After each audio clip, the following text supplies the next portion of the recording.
al'amura na tsaro suna ci gaba da daukar hankali matuƙa, musamman ma idan aka bibi abin da ya faru bayan a jihar Plateau. Wanda ya faru a jihar Plateau na hari da aka zargi cewa wasu 'yan ta'adda ne suka kai shi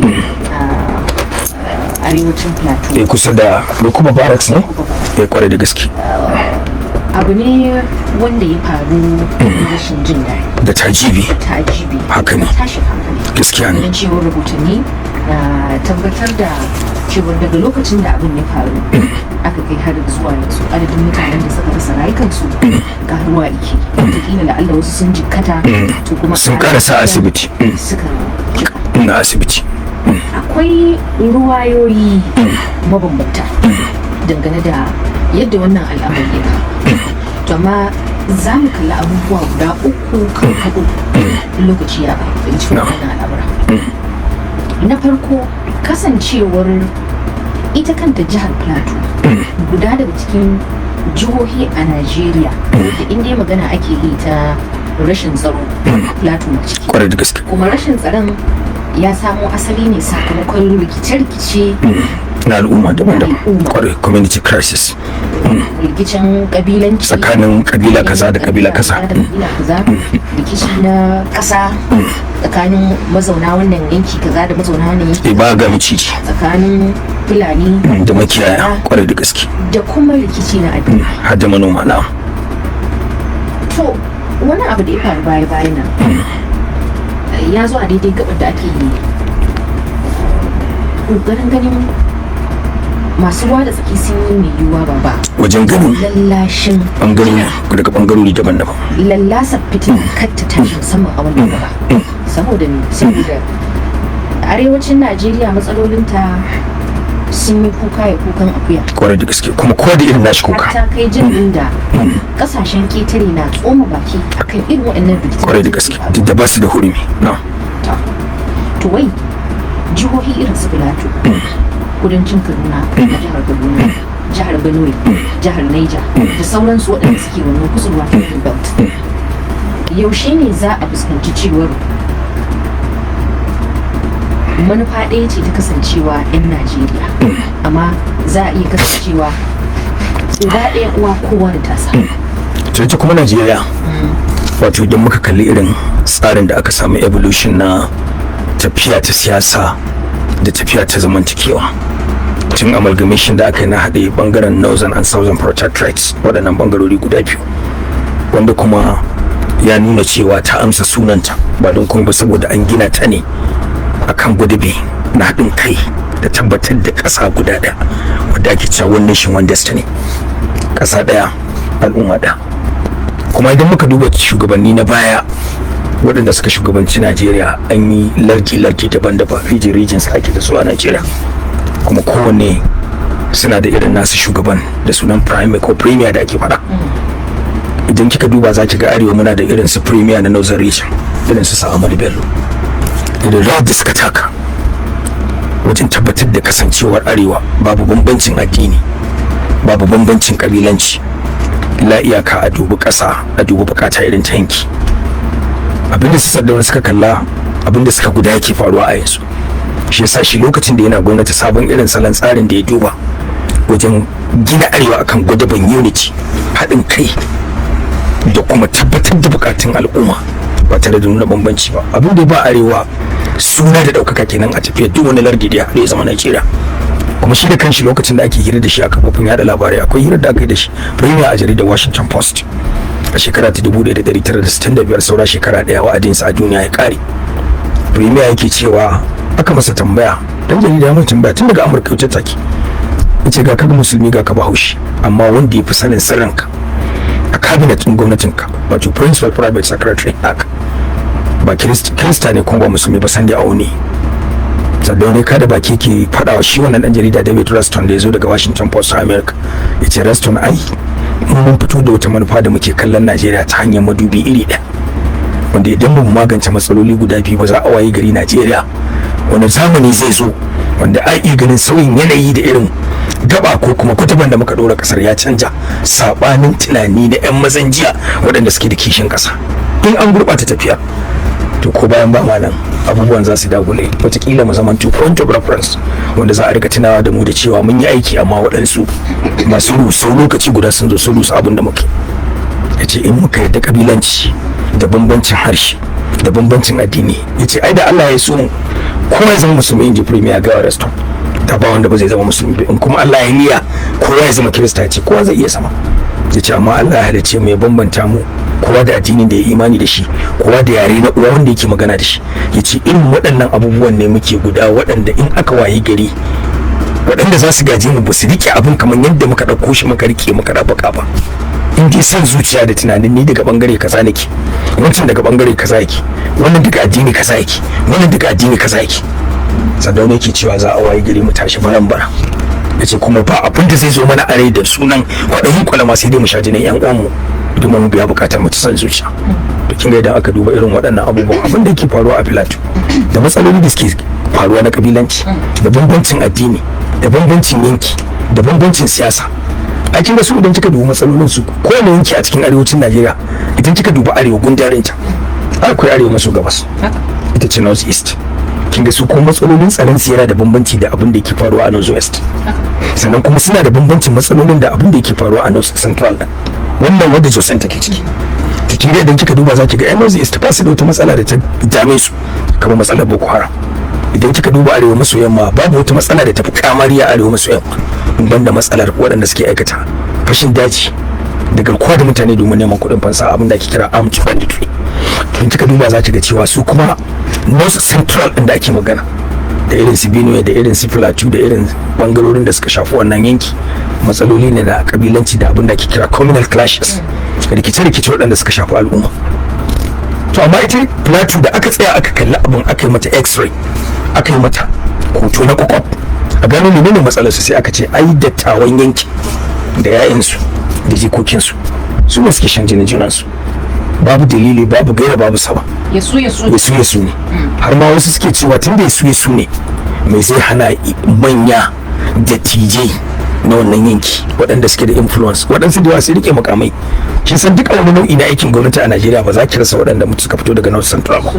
Idan kika duba makamai a armed forces ne, a aikin soji ne, a bangaren sojin ruwa, a bangaren sojin sama, a bangaren sojin ƙasa, a bangaren 'yan sanda, a bangaren paramilitary agencies ɗin nan ma irin su immigration da custom da sauransu, ba inda babu mutanen su waɗanda aka sani sai rike manyan makamai a tafiyar ƙasar nan. Yau suka zama dattijai, wasu ma suka zama sarakunan gargajiya a yankunan su, iyayen al'umma masu faɗa a ci. To me sai hana tun da wannan matsala ta yaya da jikoki ce, me sai sa dattawan yankin ba za su zauna su ga menene matsalar su ba, saboda sun fi kowa sanin babbar matsalar da ta addabi wannan yanki. Su koma biyan gwamna ai sabon lala a gane inda matsalar da ke, tunda su hikima kes, wato in kika duba za ki ga su matsalar su ta dabanci ta shaɓa mu, saboda ai a yasu din a cikin gida abin da ake cewa brothers against brothers. To kenan wannan yana hasanta cewa akwai wani nau'i na son zuciya wanda shine yake nura irin waɗannan fito. Kwarai da gaske. To amma kuma mafi yawan lokaci za ka ga cewa idan wannan rikici ya tashi, asalinsa idan an bi sansanarsa sai a gano cewa rikici ne na watakila ƙasa tsakanin al'umma wani tsagi, ko rikici ne na manoma da makiyaya ko na abu makamancin haka. Amma idan an tashi gabatar da ita kanta matsalar dan duniya ta ji, sai a sake masa suna, sai a ce ai rikici ne na addini. Matsalar wannan rikici musamman a shiyoyi irin waɗannan na arewa ta tsakiya in tashi sai a yi sauri, akwai wani hanzari da ake yi a danganta shi wajen danganta shi da ba masa suna da cewa rikici ne na addini. Shin irin wannan abin da ake yi hukuma ta san da cewar ga abin da yake faruwa, gwamnati ta san da cewar ga abin da yake faruwa, in ta sani me ta yi wajen magance wannan matsalar? Domin irin waɗannan tashe-tashen hankulan babu abin da suke kawowa sai koma baya. Haka za a yi ta zama mutane su zaɓo wa kansu samun koma baya a duk wata gaba ta rayuwarsu. Wato shi kin san ita gwamnati tana da faɗi. Yau duk abin da ake a duniya idan aka ce gwamnati, duk wani wanda yake da masaniyar abin da yake wakana a ƙasa ba zai fi gwamnati sani. Idan gwamnati kwayar idan ba ta da iyakar ganin abin da take hangowa, kullum gwamnati bai da iyakar mizanin abin da kunan zai iya jiwa masa ba. saboda haka wannan ma a ce wai gwamnati ba ta da masaniya wani zance ne ake so a yi. La iyaka menene responsibility din gwamnati, menene haƙƙin gwamnati. Ita matsala ko asibiti kace idan ka je ka samu likita, me yasa da yawa in ka je kana ciwo kaza sai a ce to shikenan bara diagnosis din sa abinci ko a gano sassala. Ana bashi shi likita daga lokacin da ya gane menene sassalan larura to ko prescription zai baka na maganin larura ba zai abin nan da ake kira halbata maci ba kuma zai zama amadin gai ba. Dole ne a bi ka'ida a duro irin na kwarewa. Dole gwamnati za ta sani saboda tana da jami'anta masu tattara mata bayani a mataki daban-daban na tsaro. Kuma ni abin da nake kallo kwarewar jami'an tsaron mu ya kai ga babu wani abu da zai iya zame musu abu mai wahala a gano bakin zaren menene matsalar da take faruwa. La iyaka nasu su ce ga abin da muka gano ga abin da yake wakana na gwamnati ne kuma daga bangaren ta aiwatar da duk wani mataki da za ta dauka a doron doka na magance duk inda ake samun irin wannan matsaloli. Wanda mutane ne a cikin al'umma suka zama barazana ga tsaron kasa, akan wani dalili ne suka zama barazana ga tsaron kasa, wani mataki ne a duro irin na dokokin kasa da suka tabbata halak wanda gwamnati tana da ikon daukar mataki a duk wanda ya zama stumbling block, ya zama wani waigi ga zaman lafiya da kwanciyar hankali. Kuma wannan wani abu ne wanda yake ba a maganar plateau ba a maganar north central ba. Najeriya kasa ce wanda take da yankuna na siyasa guda 6 da ake kira 6 geopolitical zones, kuma kowanne da irin matsalar da take damun su. Saboda haka kamar yadda muke faɗa, ita gwamnati abin da ya kamata ce abubuwan da tunda suna da alaka da rikicin kabilanci, suna da alaka da rikici har da siyasa. Wasu bangarorin ma a wannan yanki suna ganin kamar waɗansu bangarorin sun wannan ya danna wani, wannan wato ba a samu abin da ake kira fair share of the deal, wato yadda rabon yake yadda ka san yake da ɗaukin yake ba ana yin shi bane yadda wasu suke ganin kamar an tabbatar da equity and justice da adalci da kwatanta gaskiya da kwatanta duk wani abu da yake da alaka da daidaito.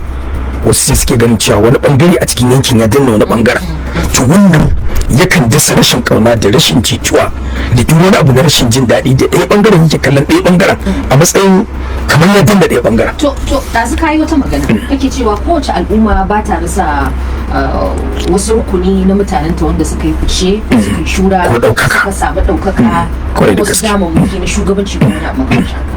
Ire-iren waɗannan mutanen a bisa tunani ya kyauta a ce to shikenan waɗannan sanin su ya kamata ya ɗaran manan sauran mutane kwarai da gaske.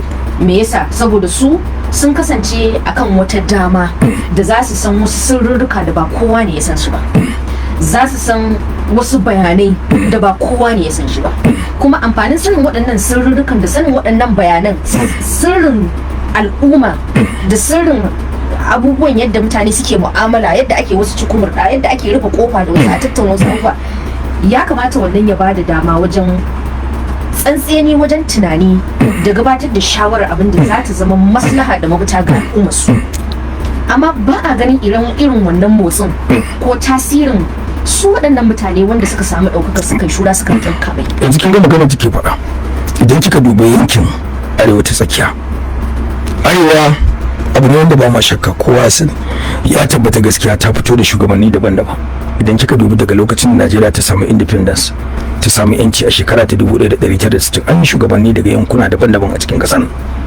Kuma arewa Allah ya bata albarka fito da shugabanni waɗanda suka fi tsawon lokacin wa'adin mulkar ƙasar nan, waɗanda suka samu dama a madafin iko. Yankin North Central, ai idan kika duba za ki ga suna da irin su General Yakubu Gowon mai ritaya, wanda dattijo ne, statesman ne, dan kishin ƙasa ne, shugaba ne, wanda kuma ɗaya daga cikin shugabannin Najeriya waɗanda yanzu suna raye, wanda suka rike mutuncin kansu ya zamanto ba su da wani burbuɗi na taban da al'ummar ƙasa suke ganin su ba da idanun girmama ba. Gowon yana ɗaya daga cikin shugabanni na da na Najeriya waɗanda har yanzu 'yan Najeriya suke girmama su irrespective duk ba tare da an dubi yankin da ya fito ba. Muryarsa kaɗai labari ce a kafofin yada labarai, ra'ayinsa kaɗai ra'ayi ne, ai da mahukunta waɗanda ludayinsu yake kan da wayansu.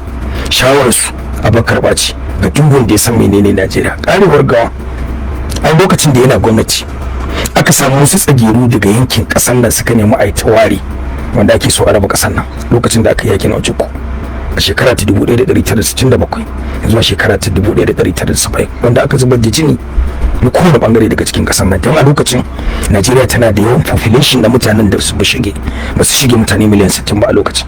Sanda aka yi sibiro wani Najeriya tana da kimanin ƙididdigar yawan al'umma da suka kai mutane miliyan 60, kuma a wannan lokacin duk da ba a da yawa kamar na yanzu, sai da aka rasa mutane miliyan 2 a yakin basasa da aka yi na Sokoto. Jin dan adam ya zuba wannan lokaci, amma su ga wasu suka tsaya suka kai ruwa suka kai goro suka kai mari, blood and sweat, jininsu da gumansu, sai da suka tabbatar da Najeriya ta zama abin da ke kira indivisible entity, kasa dunkulalliya wadda ba ta ƙara ba karkashin mulkin soji. To da yake shi mutum ne wanda na faɗi natijas, kuma ta inda aka je gabatar da ko kaddamar da littafi ko kaddamar da kalanda ko bikin tunawa da 'yan mazan jiya ko bikin independence, idan kika dubi irin natija da irin shawarwari da irin rawar da su ga wani suka taka, wanda inda ba dan sun yi yakin kada kasar ta rabu ba da yanzu ba wani labarin muke ba. To abinda ka gare irin waɗannan abubuwa ba zo aya ba lokacin mulkin farko ban zo aya ba to kai aya ba ko kije ga a yanzu da baya da kakin soja kuma baya da shugabanci, sai dai yana nan da mukami na tsohon soja mai mukamin jana, wanda ya taba zama commander in chief of the armed forces, shugabanin da nan mayaka ta Najeriya. Har yanzu tun da ra'ayinsu tun da damiyarsu abin ji ce ga kowa, shawararsa abin dauka ce ga kowa, gargadinsa abin karba ne ga kowa. To a yanzu ne ya kamata tun ire-iren su suna da sauran ransu, kuma duk wata sufurici daga wani yake bai taɓa faɗar wasu abubuwa da suka yi nuna alamar wata ƙiyayya ko irin abin da ake kira xenophobia, san rai daga bangaren sa. Babu wanda zai iya masa shaida a zahiri ba a baɗini ba, a baɗini ta Allah ce, zahiri abin da za ka iya nuna in za a yi masa adalci. To ai yanzu shi general din ai ya kamata a yanzu su sani tunda sauran ransu ba su kau ba, kada sai sun bar duniya a riga cewa sun mutu lokacin da ake bukatar ayyukansu ko gudunmawarsu ko shawarwarinsu. A yi amfani da wannan damacin kafin su yi wafati, su kalli kansu su kuma su self examination, su duba da kansu a tsanake, su kalli cewa lokaci da ya dan rage mana lokaci ne wanda baya da tabbas a gare mu. Bari mu zo mu haɗa kan 'ya'yanmu, bari mu zo mu haɗa kan jikokinmu, mu nemi dattawa irinmu, mu kawo ƙarshen irin matsalolin da suka addabi wannan yanki domin mu kasance cikin zaman lafiya da kwanciyar hankali, yadda sai da su kowane yanki yau a duniya a kowace ƙasa ake samun zaman lafiya da kwanciyar hankali da walwala da ƙaruwar arziki na al'ummar wannan ƙasa. Saboda haka responsibility ne sannan ita kuma gwamnati idan ta nemi duk wani haɗin kai ga dattawan yankin wanda 'ya'yansu ne suke aikata wannan abubuwa, jikokinsu ne suke aikata wannan abubuwa, kada a bari wutar ta ƙara bazuwa a samu generations na al'umma da za su bayyana da za su gaji abin da ba na alheri ba. su ma sun taso suka tada wannan yanki a matsalar take faruwa a kansu ya gina akan halin ko in kula da wanda shugabanninsu na baya suka yi, to su ma gaba za su yi tsori da irin wannan abu. To in aka bar abin saka to yankin zai dade da wama a cikin irin wannan matsala ba magani. To ɗaya abin da nake so na tambaya watakila wanda yake kamar matsayin gawan oversight, ya ake ce oversight wanne misali ita kalma oversight oversight wani abu ne wanda yake zaka iya kauce masa, wani abu da za a iya kauce wanda kuma bai kamata a kauce masa din ba sai in ya zo a doron ba yadda za a yi. To irin waɗannan abubuwan da ya kamata a kaucewa din dan gudun fadawa irin waɗannan tashe-tashen hankula da al'umma ba su gani an yi ba na cewar wasu kamar kaɗan suke jira. Yanzu misali da wannan fitina ta tashi shekaran jiya da daddare a Jos, misalin 7:30 na dare, kwanan da gaske na bibi labarin. Kafin ka ce kobo sai aka ga wasu 'yan bani na iya wasu masu ɗinkin kitimurmuranci to misali mana sun ɗauki faifan hoton bidiyon abin da ya faru suna yadawa a yanar gizo ana cewa ai gashi nan ai abin da ake gudu gashi ai sakacin da gwamnati mai ci ta yi shine wannan gashi ai matsala ce ta addini kuma kuna gani gashi shi yasa ake kiran ɗauki daga ƙetare kuma ku gani fa wannan abu ne wanda ya kamata a ce an yi la'akari da shi matuƙa kuma an magance shi dan za a iya dan abin da mutane suke faɗa ganin irin wannan faifan bidiyo shine cewar idan mahukunta za su iya gano wani wanda ya zagi natijar wani ɗan siyasa a social media har a magance shi a binciko shi abin da shi wannan ɗan social media zai yi ai bai kai ko kan akai fa abin da shi mai assasa irin wannan fitinar kwarai da gaske tashin hankali a tsakanin al'umma yaya ba a kamo su. Gaskiyar magana to nuna abin da yake daure mun kai kenan yanzu idan ka bata natijar wani dan siyasa kamar da kike faɗa ji inda kake dillin da kake zai amfani da influence din shi ya ce a kamo ka irin waɗannan abubuwan. To kin ga ashe kenan idan waɗansu yanzu kin dubi irin yadda mun ma daga ana ɗora video clips ɗin nan sai ka rasa menene wai buri da kuma ra'ayi da bukatun wanda yake ɗora irin wannan fitina. Kuma ire-iren irin waɗannan abubuwan ai su suke ƙara wuta wuta fitina. Saboda kin ga a lokacin da aka yi irin wannan abun an taɓa wani rikici a Najeriya a Jos inda muke magana a yanzu aka zo aka samu wani makiri a kalmar da ya kamata a zaba a ba makiri ya zo ɗauki irin wannan hotuna. Bayan ya ɗauki irin wannan hotunan ya canza connotation na abin da ya faru ɗan ana, ya kuma je ya ɗauko hoto wanda aka kisan kiyashi a Rwanda da Burundi ta su Paul Kagame. Kin san lokacin da aka yi wannan yaƙi tsakanin Hutu da Tutsi sai da aka samu rasa rayukan da suka kai kimanin mutane miliyan 1. Wasu ƙididdiga sun ce mutum 800,000 suka mutu. Wata ƙididdiga ta sake bayyana akan wata ƙididdiga aka ce kai wancan conservative estimate ne, kawai kiyasin shaci fari ne, amma ana da tartibin alƙalman da suka nuna an kai mutane miliyan 1. Waɗanda suke so rubuta wutar zaman rashin zaman lafiya da kwanciyar hankali ta amfani da social media. Abin da ya faru tun kafin social media ta yi shura, aka ɗauko waɗannan hotuna aka ɗora su akan platform na social media saboda hana ruwa gudu don haddasa fitina tsakanin mabiya addinai daban-daban a cikin ƙasar nan. Mabiya addinai guda biyu da ake da su, da addinin musulunci da addinin christianity. Aka so aka ɗora, kuma a wannan lokacin wani documentary ne da BBC ta yi na maganar batun yakin Rwanda da Burundi. Akwai Mike Doyle, wani correspondent na BBC Development, International Development Correspondent, shi yi wannan documentary din wanda ba zan manta ba na taɓa gani. Aka zo aka ɗauko hotunan gawawakin Birtik a Rwanda da Burundi, wanda ya ɗora din sai cewa waɗannan gawawakin da kuke gani gawawaki ne na musulmi da suka yi kiristoci kisan gilla a Jos. A ina mutanen Jos din gabaki ɗaya wannan kisan kiyashin Rwanda da Burundi da ya kai kimanin mutane miliyan 1, har hankali ya yadda da wanda kila dama yana goyon bayan masu takidin tada fitina da hana ruwa gudu, har ma yadda cewa wannan hoton da aka ɗora credible picture ne, hankali ba zai yadda da shi ba. To gujewa irin waɗannan abubuwan daga lokacin da aka ce gwamnati an san abu, daga lokacin da ake ɗaukar matakin da ya kamata a ɗauka na gaggawa, saboda kada wannan ɗin ya haifar da abun da babu shi waɗansu mutane su. Sannan kuma abu na biyu, hadarin irin waɗannan abubuwan tun da wasu sukan lankaye addini babu dalili wanda ba su da wata hujja, bai yi kama da wata hujjar ba, ko ka zargi wani bangare na addini wanda babu hakinsa a ciki. Na ɗaya daga cikin abubuwan da irin su Donald Trump suka rika mahaifake da agana da su, a suke cewa wai arewacin Najeriya musulmi suna wa kiristoci kisan gilla, wanda wani kage ne da wani dalilin da yake fictitious na ƙarya, baseless, mara tushe, wanda babu nuna mai hankali da zai yadda.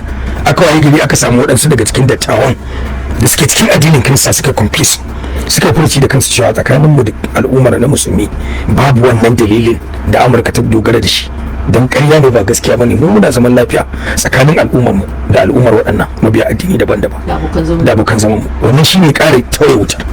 Kuma masu fashin baki muka fito muka nuna ƙaryar irin wannan abin da American take, wanda ni ma na yi program na musamman akan lokacin da Trump din ya rika wannan kage da ƙaryar da kirkirar abin da babu shi, don kawai yana neman ya ga menene karɓar Amurka daga idanun shugabannin Najeriya, sai ya fake da maganar addini wai musulmi suna wa kiristoci. Karshe ma aka samu wanda ya fi kowa girman mukami a fadar Vatican, Papa Roman Leo, wanda ya fito yake cewa maganar da ake cewa wai al'ummar musulmi na kashe kiristoci ba gaskiya bane ba.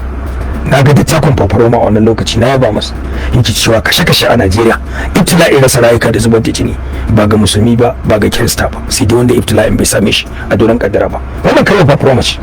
Sannan kuma in kika tsaya kika duba za ki ga a wannan abubuwa ne waɗanda ke duniya ta shiga cikin wani kadami masu jiran kaɗan da suke so ta tara wata ƙasa gajiya don biyan buƙatarsu. Ai ba ma kullum aikin da suke yi kenan. Saboda haka kafin mu faɗa hannun ire-iren mutane wanda makirci ya muska tutuwa cikin zuciyarsu, me sai hana mu a gida mu kalli indices na alƙalma da suke faruwa, mu kalli yanayi wanda mu za mu kalla da ita hukuma za ta kalla ta maganin abu, shugabannin al'umma a community level su ma su kalla su ga wace irin rawa za su taka domin su dausin tension, domin su yi fa wutar ruwa kafin ta kai wani matsayin da kada ta zame mana wuta daga kogi. Allah sauki. To Allahumma amin. Wannan rikici na jihar Plateau wani abu da ya dan dauki hankali mutane shi ne yadda shugabanni a jihar suke kallon abin kuma matakin da suke dauka. Idan ka duba tun daga shekarar 2001 zuwa yanzu jihar Plateau tana samun tashe-tashen hankula da aukuwar rikice-rikice, kazamin rikici irin wannan da ka iya tasowa, wanda ya sa jihar ta samu koma baya matuƙa gaya. Idan ka kalli jihar da irin mutanen da ke cikin ta, tana ɗaya daga cikin jihohi da a Najeriya a arewa take da yawan kabilu kwarai da gaske da kuma mabanta addinai.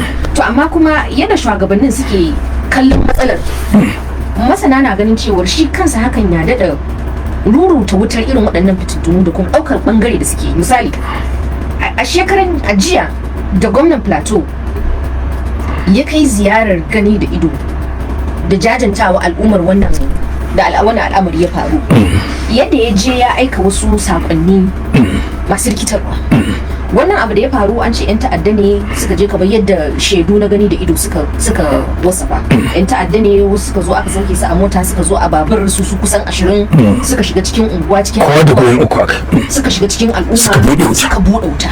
Kuma wani da yake bada bahasi ice a cikin mutum kusan 30 da aka kashe har da mutum 2 musulmai ne a cikin su, ba dukka bane jimillar su kafatanin su kiristoci. Kaga kenan shi a nasu tunanin ya kore batun cewar ai kiristoci kawai aka kashe. Gwamnan Plateau ya halarci wajen kamar yadda hoto inuna a cikin mota ta sarki. Sai mutane suke tambaya, yaƙi ake yi da gwamna zai je wannan guri a cikin motar sirke? Wadda ya sashi ba hudata. Ɗaya kenan. Sannan na biyu, idan gwamna ya je a cikin irin wannan sifa ko shiga, to wani sako ike gaya wa mutanen gurin na ya kwantar musu da hankali ko kuma ya daɗa sa musu shakku da razani a cikin zuciyarsu? In gwamna ya shiga da cikin shirin kare kansa irin haka, to su kuma da aka farwa suka gani suka ga tashin hankalin da idan su ya za su ji, to ya za su kwarai da gaske. Wato wannan shi yasa kullum abin da muke faɗa game da shugabanni a demokradiyya kenan. Wato duk inda aka na farar hula shine kuma a shi yasa nake cewa demokradiyya da muke farar hula dole ne duk wani mai rike da madafin iko a level na governance na bangare na gwamnati ya sami ɗabi'ar cusa political will a zuciyarsa, wannan cikakkiyar niyyar ta mulki ta fuskar siyasa. Kuma abubuwa ne waɗanda ya kamata kai da ka je a matsayinka na gwamna abin da ya kai shi kai kwarai da gaske, amma an dinka a cikin mota mai sulke saboda kai na farko dai kana ganin cewa safety ɗinka first. Daga kai kaga inda kai ka kai labari ka kare kanka baka fuskantar wata barazana, to ai shikenan. Shi kuma mabiya perception da fahimtar su daban ce za ta tabbata akan irin yadda su suka ga al'amuran suna faruwa. Shugabanci din muke kyawun misali abin da ya kamata. Idan muke manta ba, na tuna wani abu da zulum lokacin da yana gwamna, a lokacin da yana farkon gwamnatinsa ya ratso ruwa mai hazo da yawa, ya shiga irin wannan yanayi na tsaka mai wuya. Akwai lokacin da yi ta tsallake rijiya da baya dace an masa kisan gilla a lokacin da yake bin jami'an tsaro ake jan ayari a tafi daji. An yi korafi yana saka kansa a cikin hadari. Yana saka kansa a cikin hadari. To abin da zulum din ya ba da amsa, yace ni dai na san dan adam baya wuce lokacin sa na ka'ida, sai dai lokaci bai yi ba. Yace kuma shugabanni mu ya kamata mu nuna shugabanci ta nuna kyakkyawan misali. Yace ba wai dan bana sare na ba nake da nake bin jami'an tsaro. Na farko dai jami'an tsaron nan da yake bi ai su suna da abin kare kansu, suna da manyan bindigogi. Shi kuma farar hula tankokin artillery civilian ne ko yana da tarihin soja? A babu, a shi sojan bance ne, saboda haka baya da ko bindiga ko yin ta kashe tsuntsaye. To saboda haka idan aka tsaya aka duba za a ga cewa shugabanni ya kamata su rika nuna wannan. Kuma daga lokacin da wannan abin ya faru, abin da ya kamata gwamnatin jihar Plateau ya kamata yi, sai ba ma magana dokar ta ɓaci ta awa 48 aka kafa a wannan yankin ba.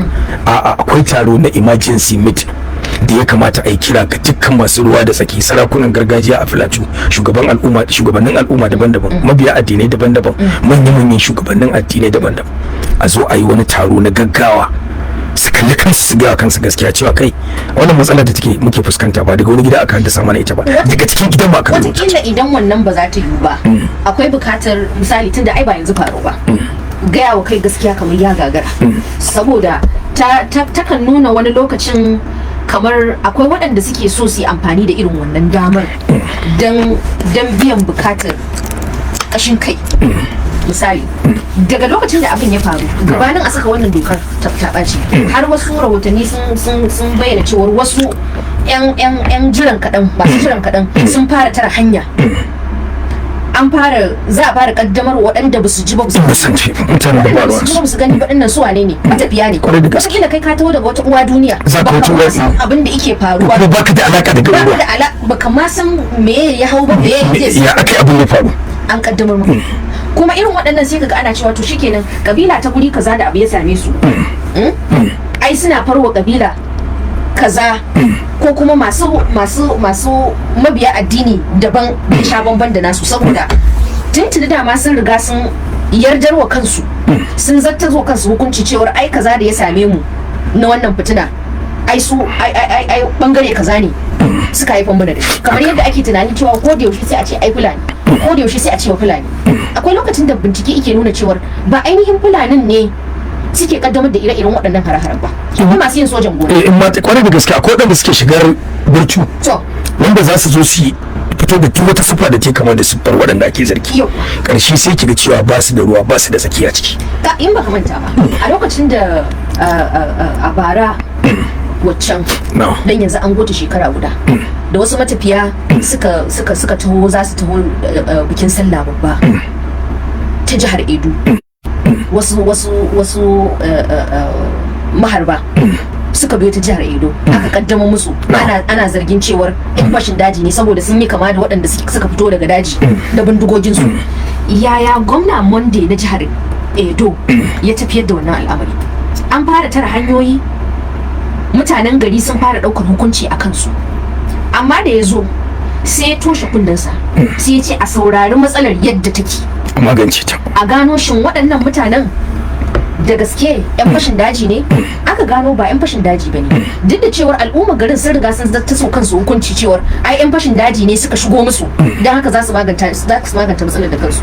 Wannan ya taimaka an yi dowsing din tension, an dakile ruwar matsalar ta ci gaba da hayyafa ko ba. To ai idan kika tsaya kika duba za ki ga abin da shi Monday din yi, abu ne wanda a farkon faruwa abin an yaba masa da kokari da yi da irin hanyoyin da ya kalla abin. Shi kuma gwamnatin jihar Plateau kamata ya kalli abin ta yadda za a yi amfani da iko da tunani irin na gwamnati wajen gano bakin zara, amma barin kofa ga waɗansu mutane su shiga cikin wani yanayi na shaci faɗi ba taimakon situation ɗin zai ba, illa ma ya ƙara wutar abin nan ya ruruta ta. Kuma irin wannan matsala ce da su yan jihar Plateau da yankin North Central suna nema su bari ta zame musu ta zama ruwan dare gama duniya a wannan yankin nasu. Kuma dole ne gwamnan ya kiya sosai ya yi amfani da wata dama ya kuma saka tunani irin na mulki na siyasa, political will da muke magana domin a magance wannan matsala. Saboda in suka bari ai yakin su yake ci, al'umma suke ci. Kuma babban abin da muke magana a nan gurin mafi zafin abun irin wannan matsala ta zama ta shafi mutumin da baya da ruwa baya da tsaki a ciki. Wannan ba karamin kalubale bane ga gwamnatin jihar Plateau halin da jihar take ciki a yanzu.